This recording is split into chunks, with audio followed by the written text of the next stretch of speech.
Les smartphones de milieu de gamme peuvent offrir de nombreux avantages, incluant des capacités robustes en matière de photographie, une longue durée de vie de la batterie, des performances puissantes et plus encore. Des fonctionnalités haut de gamme telles que la recharge sans fil et la résistance à l'eau IP68 ont même commencé à faire leur apparition dans cette catégorie, bien qu'elles ne soient pas encore universellement disponibles.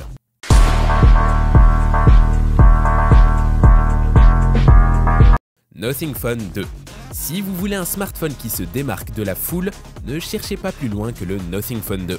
Poursuivant ce qui a été initié avec le Nothing Phone 1, le dernier modèle arbore le même look transparent unique qui offre une bonne vue sur certains des composants alimentant le téléphone, et l'interface Glyph est également de retour. Les bandes LED blanches à l'arrière sont beaucoup plus lumineuses cette fois-ci, et grâce aux améliorations apportées aux bandes, le spectacle lumineux est beaucoup plus personnalisable. Cela est encore amélioré par le Glyph Composer, une application de style synthétiseur qui vous permet de créer vos propres sonneries visuelles qui se synchronisent avec le panneau d'éclairage arrière. L'interface Glyph est toujours principalement utilisée pour vous alerter des appels et des textes entrants, mais elle est pratique et surtout, elle est impressionnante, particulièrement pour un téléphone de milieu de gamme. Ce n'est pas juste un objet esthétique, il intègre le Snapdragon 8 Gen 1 de niveau haut de gamme pour une puissance et une efficacité de premier ordre. Une batterie de 4700 mAh avec une charge de 45 watts qui délivre une charge complète en moins d'une heure et une double caméra arrière de 50 mégapixels.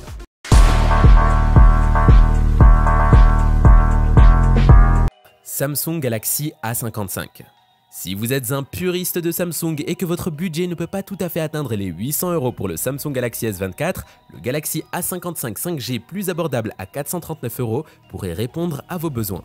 Il arbore un look pas si différent de celui du Galaxy S24 phare avec un devant en verre, un dos en verre et des côtés en aluminium, une amélioration par rapport aux parois latérales en plastique du Galaxy A54 5G qui rend immédiatement le téléphone plus premium en main par rapport à beaucoup de la concurrence en plastique.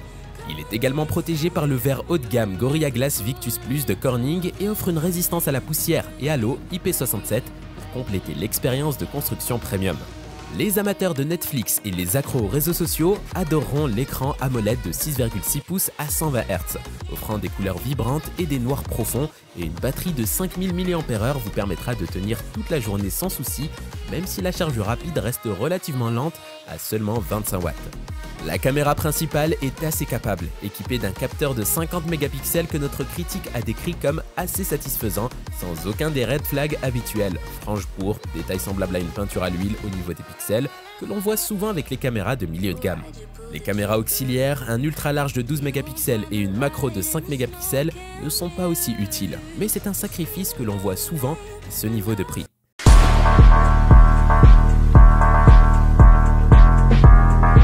Motorola Edge 50 Pro. Malgré son appellation Pro, l'Edge 50 Pro de Motorola est le dernier modèle de milieu de gamme à arriver sur le marché, incorporant un design élégant et mince, un écran impressionnant, de solides performances et certaines des vitesses de charge les plus rapides que nous ayons vues à tout niveau de prix, ce qui en fait un modèle à considérer. Pour commencer, l'Edge 50 Pro a fière allure, avec un choix entre des dos en cuir vegan et en marbre, complété par des options de couleurs vibrantes dont une teinte particulièrement attrayante de lavande. Il est également fin et léger avec 8,2 mm d'épaisseur et 186 grammes respectivement. Et lorsqu'il est combiné à un écran légèrement incurvé, il est agréable en main. L'écran de 6,7 pouces est une autre caractéristique remarquable, avec une technologie d'écran OLED, un taux de rafraîchissement rapide de 144 Hz idéal pour le jeu et une luminosité maximale de 2000 nits. Combiné à une résolution de 1,2K, l'expérience visuelle est nette, lumineuse et vibrante, idéale pour regarder Netflix en déplacement. Malgré son prix de milieu de gamme, l'Edge 50 Pro est l'un des rares modèles de cette catégorie à disposer d'un objectif téléphoto x3 dédié aux côtés de ses objectifs principaux de 50 mégapixels et 13 mégapixels. La caméra principale est identique à celle du Motorola Edge 40, ce qui signifie qu'elle reste un appareil photo impressionnant avec un grand capteur de 1 sur 1,55 pouces et une ouverture f1.4. Mais l'ajout d'un téléobjectif de 10 mégapixels signifie que vous pouvez vous rapprocher de l'action comme jamais auparavant.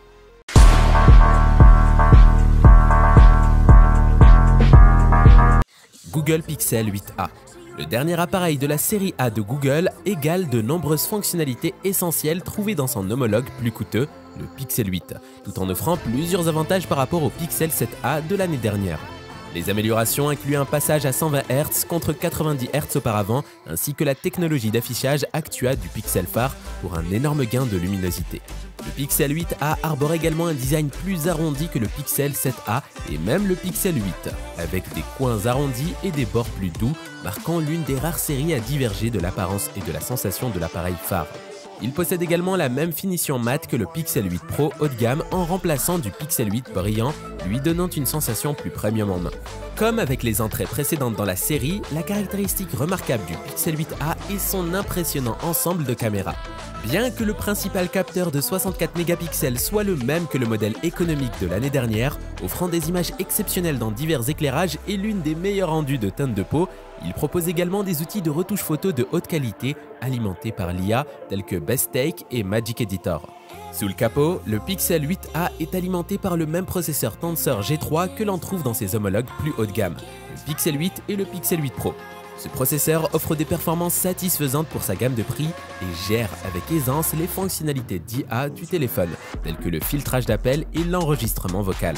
Cependant, il existe des téléphones de milieu de gamme plus rapides et plus capables, y compris le Poco F6 Pro.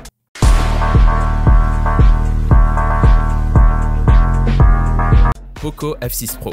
Si le jeu mobile est une priorité mais que vous ne voulez pas dépenser des sommes énormes pour des téléphones de jeu ultra premium comme le ROG Phone 8 Pro Edition, le Poco F6 Pro se présente comme une alternative étonnamment compétente qui ne vide pas le portefeuille.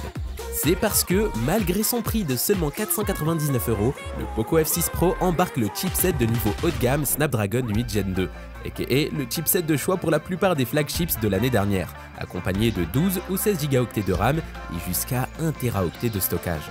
Cette combinaison signifie que le Poco F6 Pro surpasse facilement la concurrence de milieu de gamme et n'est pas très loin de ce que vous obtiendrez des meilleurs performants en 2024. Pour les jeux, vous pouvez maximiser les paramètres graphiques sur pratiquement n'importe quel jeu sur le Play Store et il fonctionnera comme un rêve et le refroidissement est également superbe. Vous pourriez penser que, en misant tout sur la puissance, Poco a négligé d'autres aspects du téléphone, mais ce n'est pas le cas. Le design haut de gamme avec un dos en verre velours, un écran AMOLED plat de 6,67 pouces à 120 Hz avec une résolution de 1440p, des performances de caméra décentes et une autonomie de batterie d'une journée.